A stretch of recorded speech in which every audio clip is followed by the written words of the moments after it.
And now, Pujya Atman Sri Swami Jyotirmayananda ji commences tonight's satsang with the Sanskrit peace chant. Om Purnamadaha Purnamidam Purnat Purnamudachyate Purnasya Purnamadaya Purnamevavashishyate.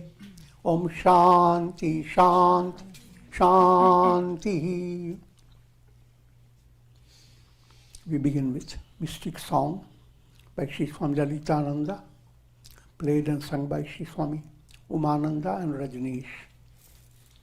Our song tonight is called O Mighty Sage.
We are recording from the ashram of our revered Guru, Pujya Atman Sri Swami Jyotirmayananda in Miami, Florida. Today is May the 13th, 2020, Wednesday evening, and tonight Swamiji will be lecturing on the Yoga Vasistha. This is Series 2018, class number 238. And now Pujya Atman Sri Swami Jyotirmayananda. Om Brahmanandam Paramasukadam Kevalam Jnanamurtim Dvandvatitam Gagan Sadrisham Tattvamasya Laksham Ekam Nityam Vimalamachalam Sarvadhi Sakshi Bhutam Bhavatitam Trigunarahitam Sadgurum Tam Namami. Om. Adorations to Sadguru, who is Brahman, the giver of supreme bliss, embodiment of pure consciousness, one without a second, vast as the ether, infinite, eternal, beyond the three gunas and their modifications, the supreme preceptor.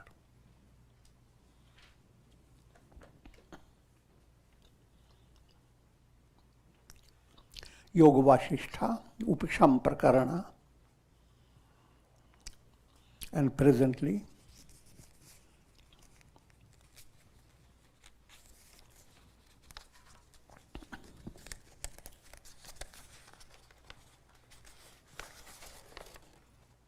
we are in section 78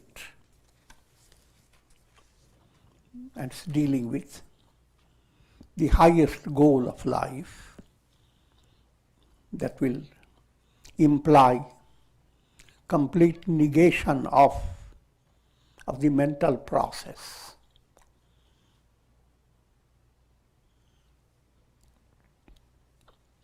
All that you experience from the state of bondage to the state of release, all is enacted by your chitta, the unconscious, but it implies all that it contains, the whole mindset, that's chitta. And all that you have experienced is vrittis of the chitta, thought waves. All your experiences are projections, and they are not absolutely continuous. Even while you are thinking about a problem, your problem is broken up frame after frame. But the mind puts all of them together.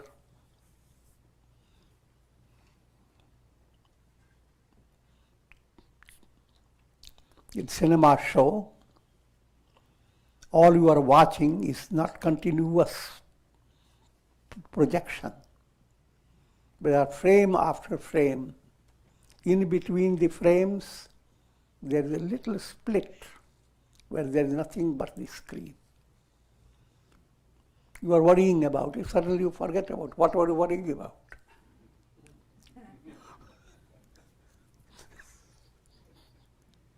Now it hides the worry.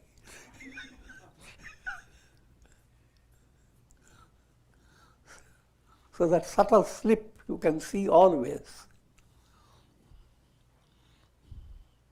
But how to make that more predominating in your mental movement? That is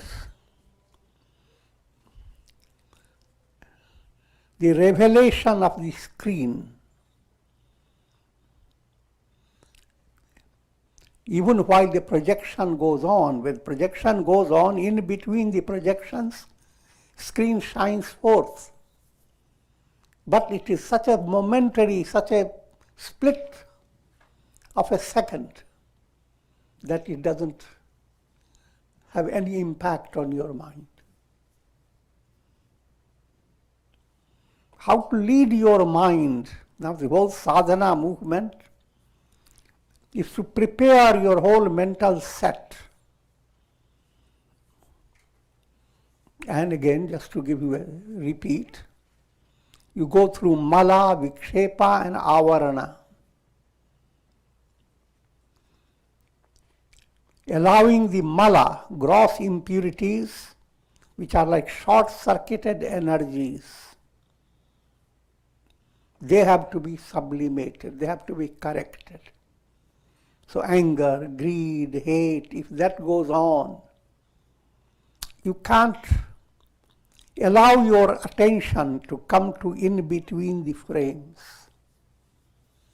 Your whole focus is in the world.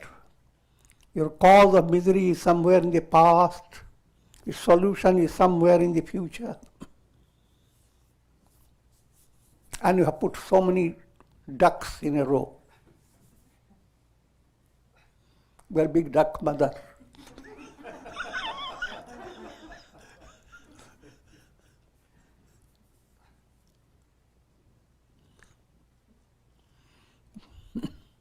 Mala is removed by karma yoga. How to bring a spiritual touch in every action you do. And that's big art. Everything that you do, you eat, you deal with people around you, you walk, whatever you do, there is a subtle purpose behind it. If that purpose is highlighted, then all that you are doing is aradhana of God. All that you are doing is like adoring God. Even if you are washing your teeth, what shines in your teeth? It's Ganesha's teeth, not yours.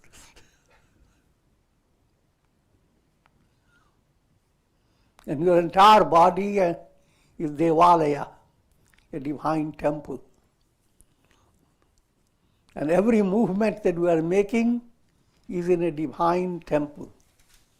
So that said quickly, but that ideal has to be brought into your life with great patience, persistence, faith.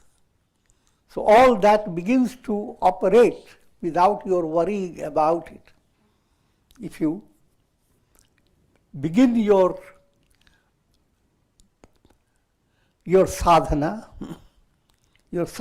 beginning with focusing your attention to 4 aspects of yoga. All 4 aspects have to progress because they are all in harmony. You can't separate. So karma yoga is focused on removing malas. Next is known as upasana. Upasana marg turns into 2 yogas, bhakti yoga and dhyana yoga.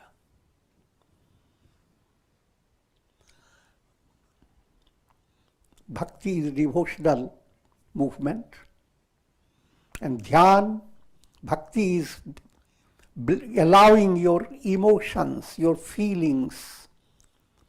Feelings are the deeper level of your personality. Thinking is only in your head. The feeling touches your heart. It overpowers your entire nervous system. So feeling is in a different level. That feeling aspect is profoundly dealt with by pursuing the path of bhakti. Whom are you really loving? You are loving God. So in every act of your feeling, allow a little touch of God. You are inspired by seeing your baby smile. Be inspired. But try to see in that smile there is a spark of God's presence, God's love. Now therefore, deal with your baby in such a way that the growth of the baby is not hampered by your moha.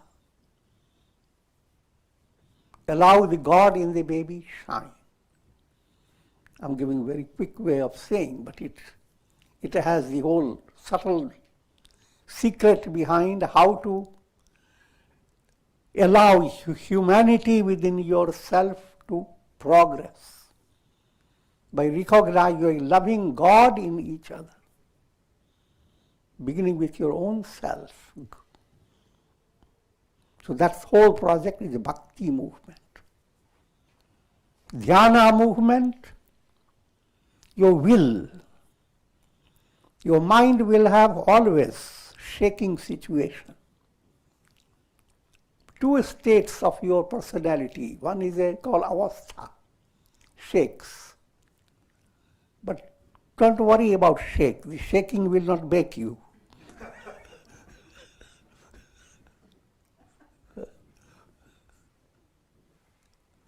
But only be careful. Don't highlight the shaking movement in such a way that you don't go into your root level. So let the shaking go on and handle the shaking according to your practical reality. You are facing practical reality. If you have a headache, treat your headache. If you have any disease, try to work for it. Balance your body by pranayam.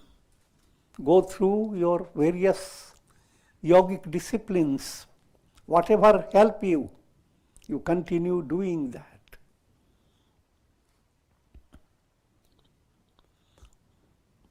So,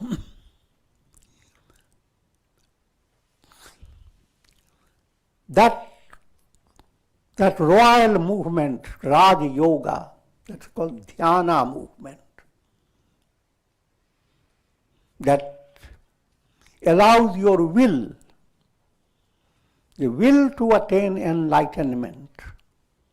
That will does not fill by all these problems. Problems will be there, but in a deeper level within your own personality. Sometimes you don't know it. But if you have done a lot of sadhana, it is operating automatically in a mystic way. So that's called Dhyana movement. And of course, the ultimate goal is Jnana, absolute revelation. But before you get ultimate goal, you follow the path of Jnana Yoga. Jnana Yoga is the whole process of listening, reflection, and all that. All these four, when they are integrated, we say integrated, don't you have to understand all the four blend together. You cannot separate any one of them. Though in your mind you may highlight any one of the four.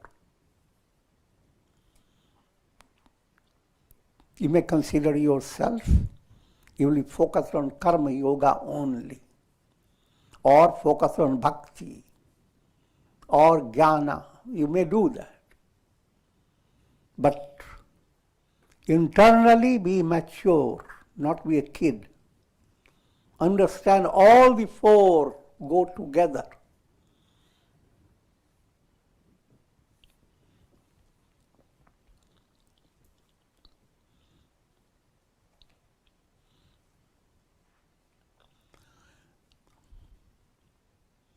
O Rama, by meditating upon the ether of the heart for a long time, a yogi destroys the subtle desires of the mind and thus brings about the control of mind as well as the pranas.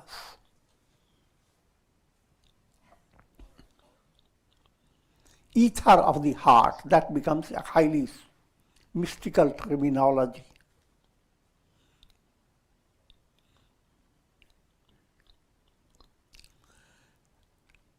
In the early stage, you meditate and allow your mind to have a visualization that deep down your heart is like the sky.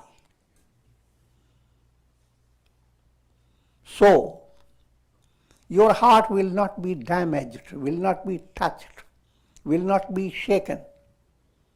You are possessing that type of heart. You are not possessing, that's your internal reality, which you have forgotten through your conditioned mind. Your conditioned mind has brought to you a limited concept of the heart that is constantly shaking.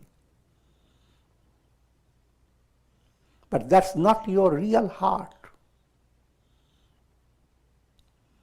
So, allowing your mind first to have affirmation of that you are focusing your attention, you are asserting, I am the Akasha. I am like the ether.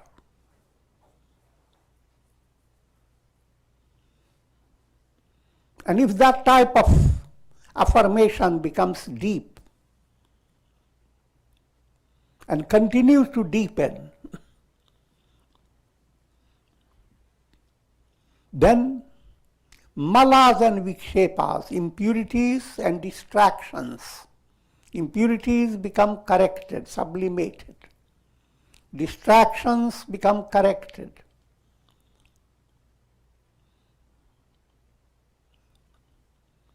And finally, avarana, veiling, begins to lift. For easy understanding, always follow the simile of the mirror. As if your project is to see your face in the mirror of your mind. And the mirror has three problems. First state, your mirror has dust over it. That's called mala. So if mala is there, you can't even see your face. It's completely distorted. So you remove impurities, wipe the mala. When you begin to wipe, you can't believe what you are seeing. You always thought you are just the body. But now you have such potentiality that you can't compare with anybody in the world.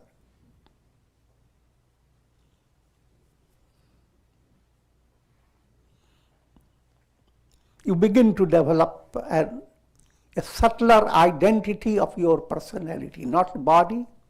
You are more spirit revealing itself to a purified mind. So that, when that happens, it is just like your hand is shaking the mirror. The shaking movement is stopped by upasana, bhakti, devotion, and meditation. And then final state, intuitive vision, as if your first state of your vision is intellectual vision.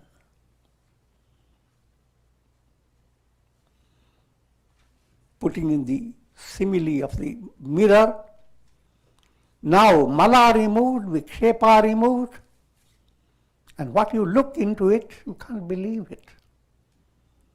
Your head bends down with a jerk, and your hairs fall right over your eyes.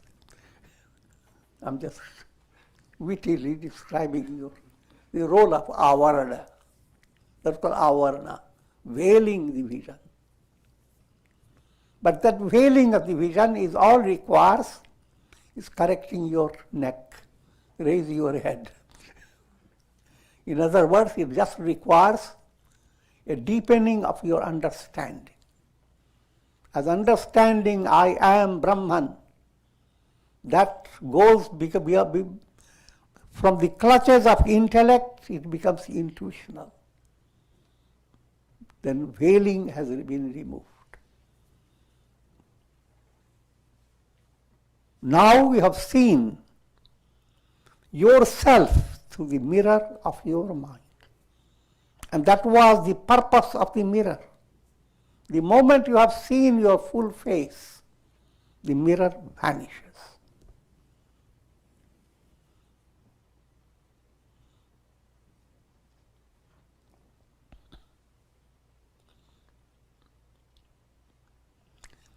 And all that happens is in your heart.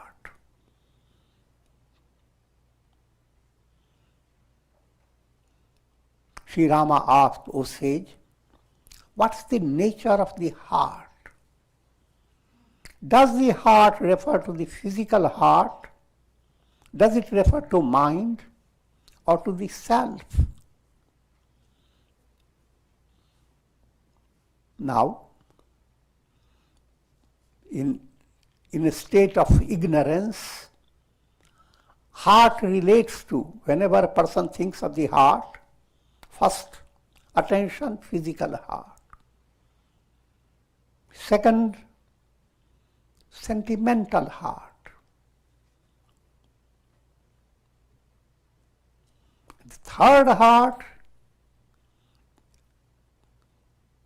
is the mystic heart. Mystic heart is the very source of your entire personality.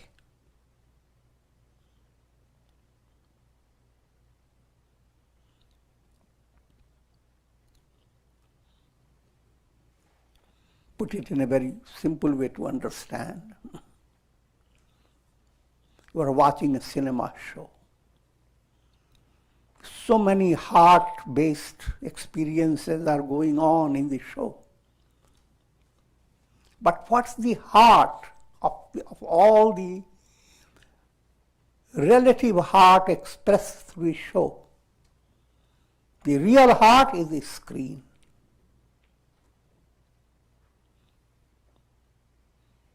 The reality of real heart is Brahman, in brief. That's your heart. Hirtayam.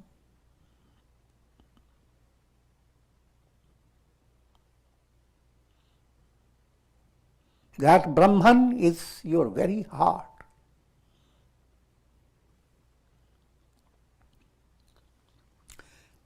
Sage Vasistha explained, O Rama, living beings are endowed with two types of heart. One is to be negated and the other to be accepted. The heart that refers to the body and mind, here it is given only in two categories, but the first category has again two aspects. Heart of the body and a heart that relates to your mental state, sentiments. All that's called heart. In Kundalini Yoga, you call the heart Anahata Chakra. But that Anahata Chakra is not the heart. Because when you have attained illumination in your heart, you don't go any further. You have attained the highest. But in Kundalini process, your heart chakra has opened to lead you to the throat chakra. From throat chakra to Ajna chakra. So, that mention of the heart as Anahata is a relative aspect of the heart, not the real. The real heart, in Kundalini language, will be Sahasrara chakra, where you attain climax of your spiritual movement.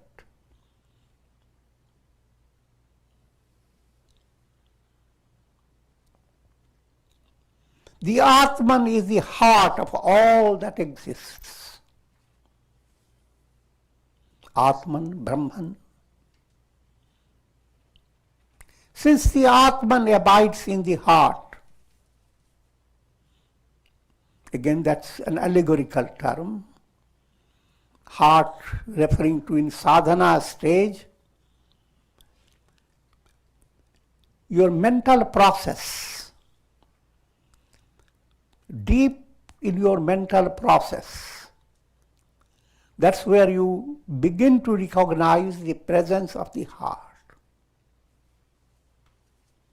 And in that deep state of your mind, you begin to invoke the presence of God.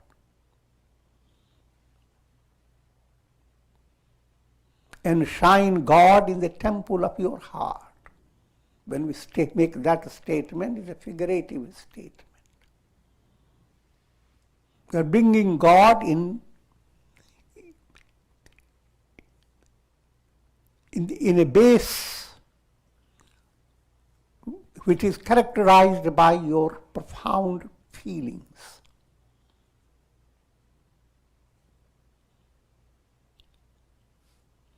And while meditating God in your in your mental heart, allow the deeper understanding to gradually unfold. The understanding that who is shining in your heart, that who is delighting your heart, that is Brahman, the Absolute, the heart of the heart. All the worlds abide in the heart, that Brahman being the heart. All that you experience, the reality behind all is Brahman, the heart. Absolute love and absolute consciousness, both are one and the same. It is a boundless treasure of all that is good and beautiful.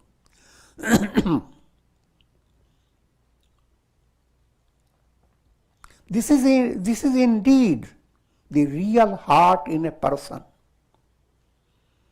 not the physical organ consisting of flesh and blood. By meditating upon this heart, a yogi brings about the cessation of pranas as well as the chitta. The two aspects of control, controlling the prana and controlling the chitta, both are accomplished by meditating upon the heart.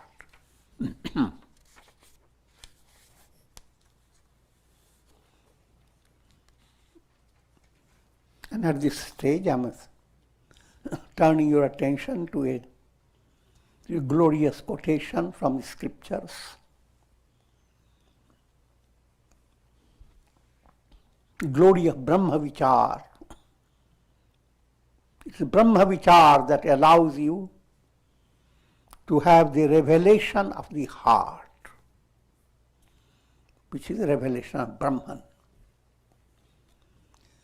Snatam tena samasta tirtha salile sarvapidattavani yajnanam chakritam sahasrayutam devascha sampujita sansaracha samudhrita swapitara sarvasya pujyo yasau yasya brahma vicharane kshanamapi praptam hidairyam manah. Whoever focuses his mind on Brahman, even for a moment, thereby he has as if taken a holy bath in all the sacred rivers, not in one river, all the rivers. He has given in charity the entire earth, performed 1,000 yajnas, worshipped 1,000 gods, liberated all his forefathers, and has become the supreme object of adoration for all. That's your ultimate goal, Brahma Vichar. And that's your real heart. If you enter, have the revelation of the heart, even for a moment, as if you have gone and visited all the sacred places and taken plunge in sacred waters, as if you were given away in charity all the whole world.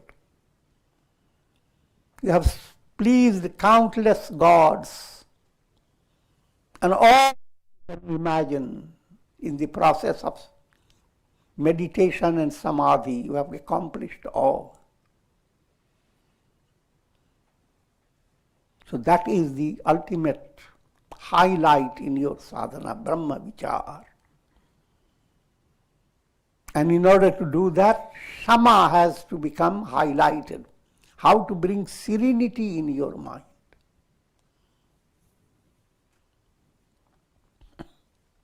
Lower samadhis cause mental distractions by giving rise to various psychic powers.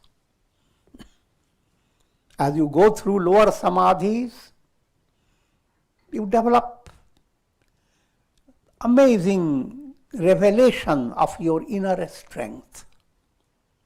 But that strength in the beginning relates to psychic powers. And psychic powers, they become great distractions. Because psychic powers, they can be useful if they are helping you to sustain your sadhana and go on advancing. But if psychic powers bring to your mind, firstly, an illusion that you have attained all that is to be attained, you can fly. Who else can fly? You are the greatest. But you don't realize even birds fly. They are not greatest at all.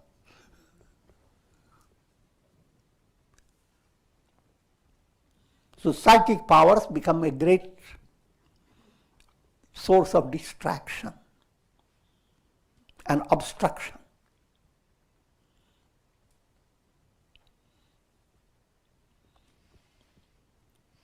O Rama, take recourse to constant Abhyasa in order to attain success in yoga.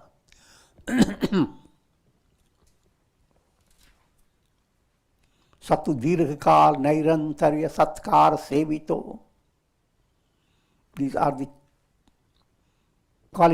characteristics of Abhyasa. Sustained practice. Firstly, don't put a limit. That I will do this sadhana for Brahma Vichar for 15 days. Intense. If it doesn't happen, finish. Goodbye. Not so. There is no limit of time. Since you are born, you never limit the time. How long can I go on eating? And no matter how much you eat, still you get hungry. But you never condemn eating process. See, if that is so, the highest nourishment comes by Brahma Vichar.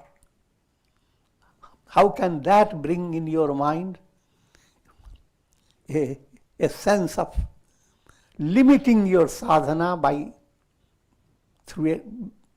a period of time? Dirghakal, nairantarya, another point, it should have a rhythmic daily movement. You may not have exactly the same sadhana, but your effort must be, to the extent you can do every day, follow your pattern of sadhana.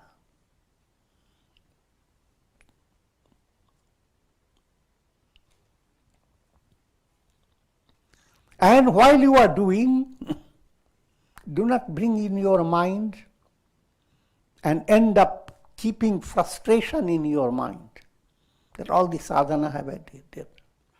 Have you wasted my time?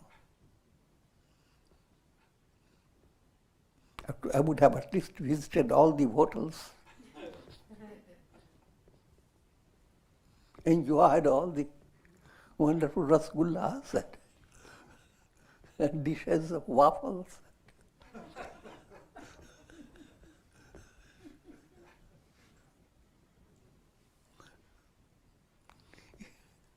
So that should not be rather satkar sevito. A deep, faith-based fulfillment that no matter how it has gone on, I have attended and I surrender to God. And it will not go in vain.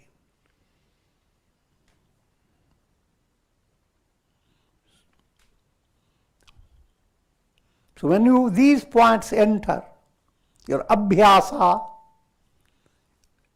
becomes effective, dynamic.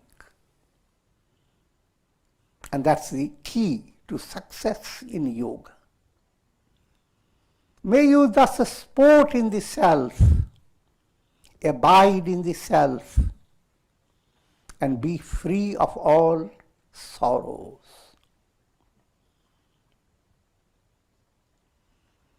Associated with the vasanas, the mind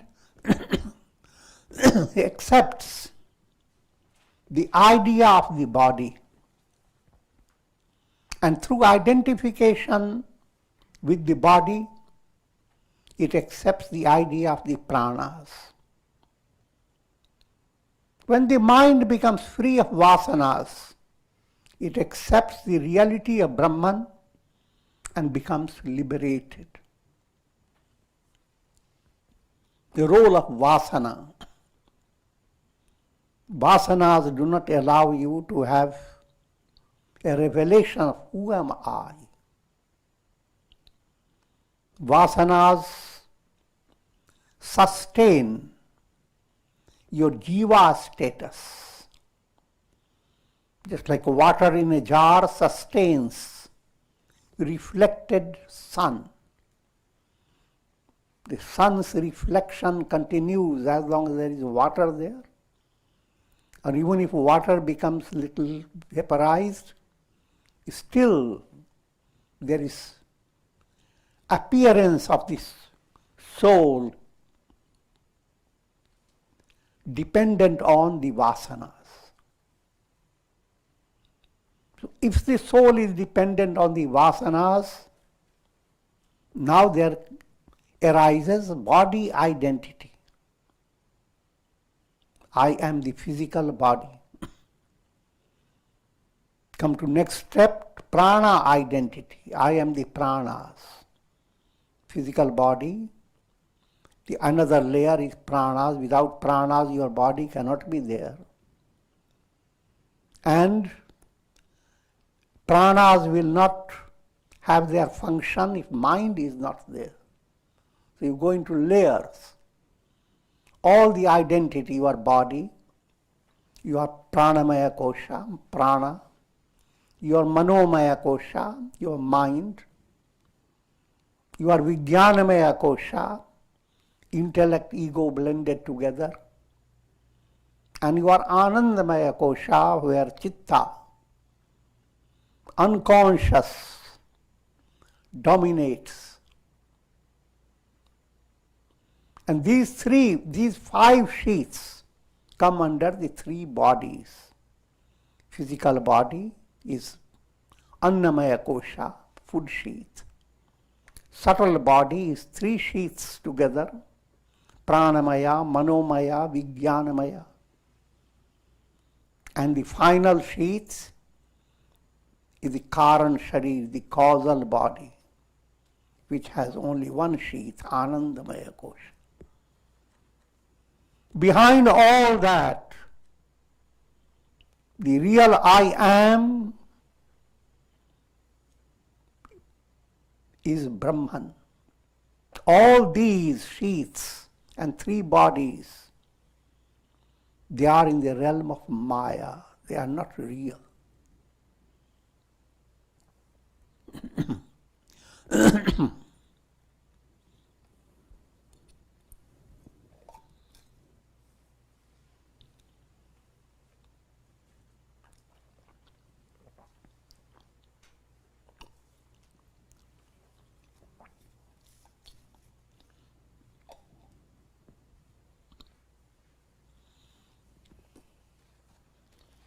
When the spirit in a person is freed of the projections of the mind,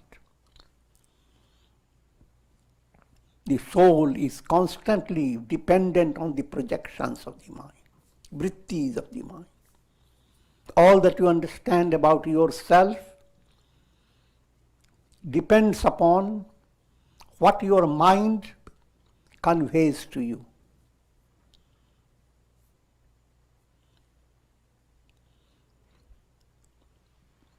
But the real I am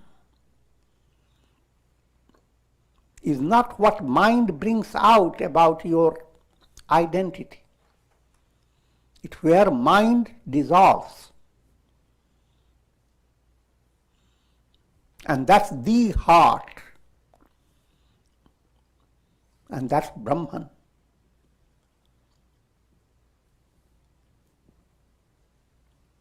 So when the spirit of in a person is freed of the projections of the mind, it attains its transcendental nature, which is beyond human imaginations.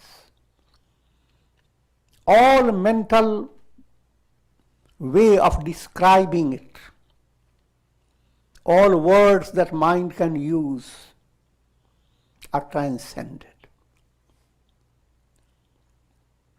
He attains that from which this world has proceeded, by which the world is sustained, and which is the reality behind all names and forms. This is the formula, mantra that spiritual aspirant works upon. Who is Brahman? And this is the definition. That from which this world has proceeded, by which the world is sustained, into which the entire world dissolves. That is Brahman, and that's what you are.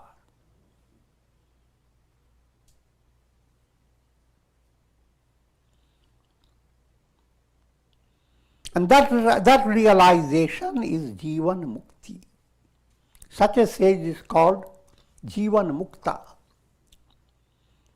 one who is liberated in life. O Rama, he from whose heart all desires for the objects of the world have disappeared.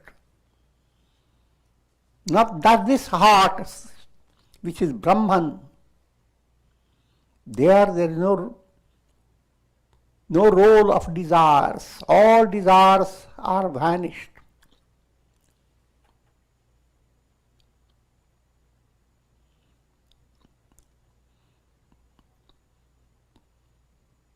In allegorical terms described, param tripti, supreme fulfillment. Another way of description, nirankusha tripti, satisfaction that has no restriction.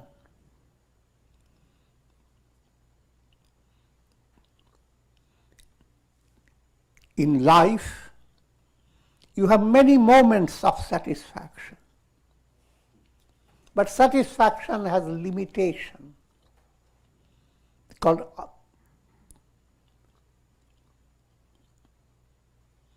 you ride an elephant, and when you ride, you old style rider, you to control the elephant by a some type of a sharp-edged nail, Ankush. So when you ride your elephant of success in this world, you need to have that control. And that control pinches.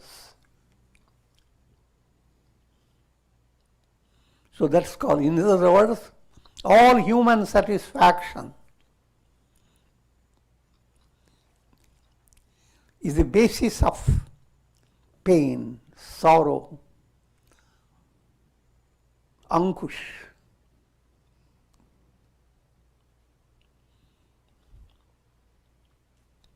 But the satisfaction that you attain by realizing the self, that nirvana, all desires move away.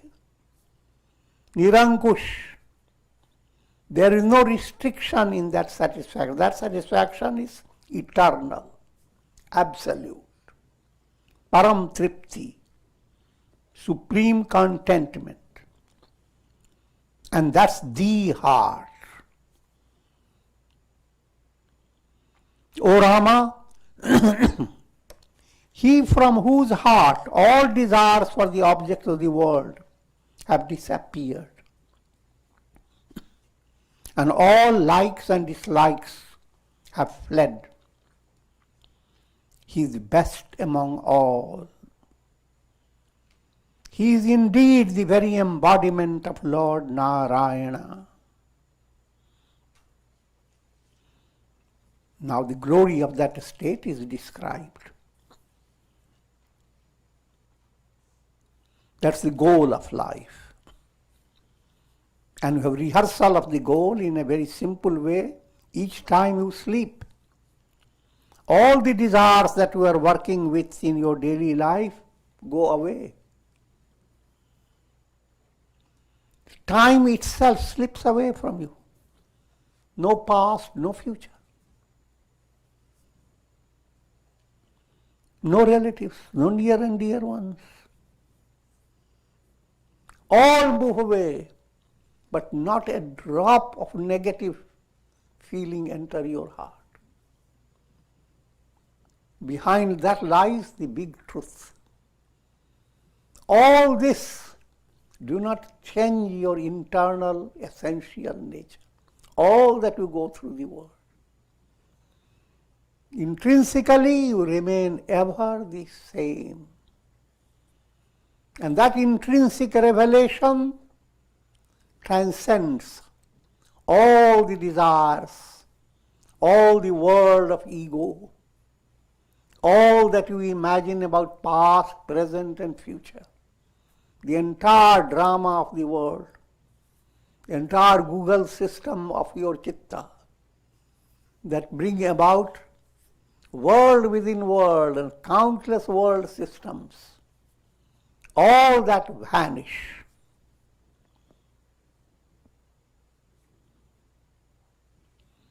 And if you have come to that state, you are Lord Narayana. So all the great scriptures talking about Rama attaining Rama Rajya, it relates to every soul. A soul realizing who am I is same as Krishna, same as Rama, same as Buddha, same as Brahman. And having attained liberation, the soul does not go somewhere in Goloka and somewhere in different lokas. Any description of that is highly allegorical. The soul is just Brahman, the Absolute. For still easier understanding, always remember, all souls are reflected suns. Same sun in thousands and millions of things, reflecting in different ways. When you look at those reflections, your eyes become filled with tears. Heart becomes agitated. What has happened to all these? But nothing has happened to the soul. Each reflected sun is same as the sun.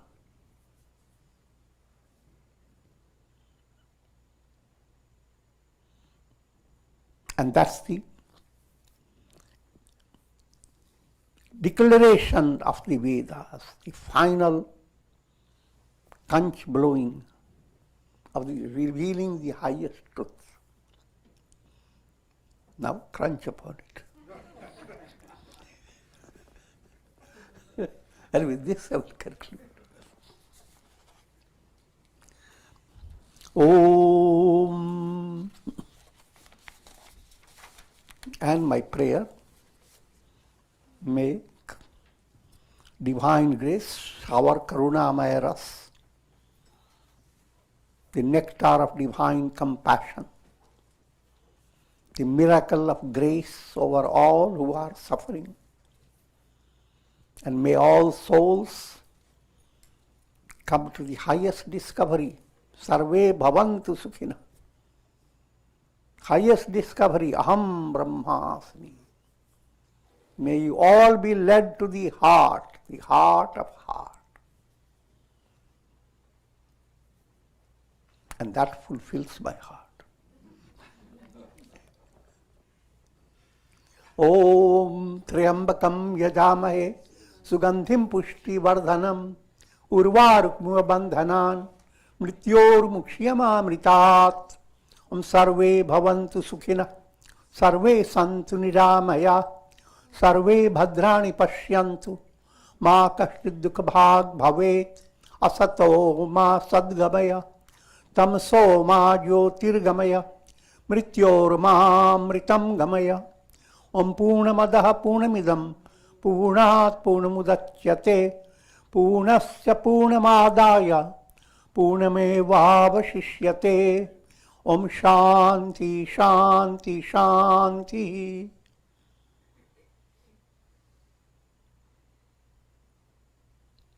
Om Hari Om Tat Sat. Are there any questions, Swamiji? Shri Ram.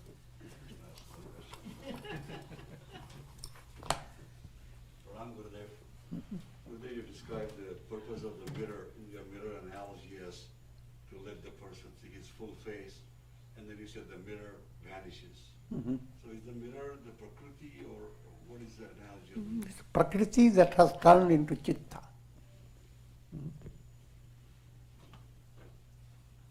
That's mirror. And if you are mature user of mirror, once you see your face, that's enough.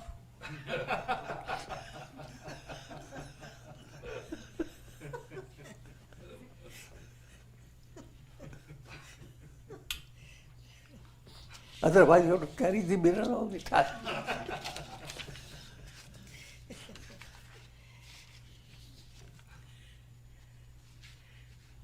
Okay.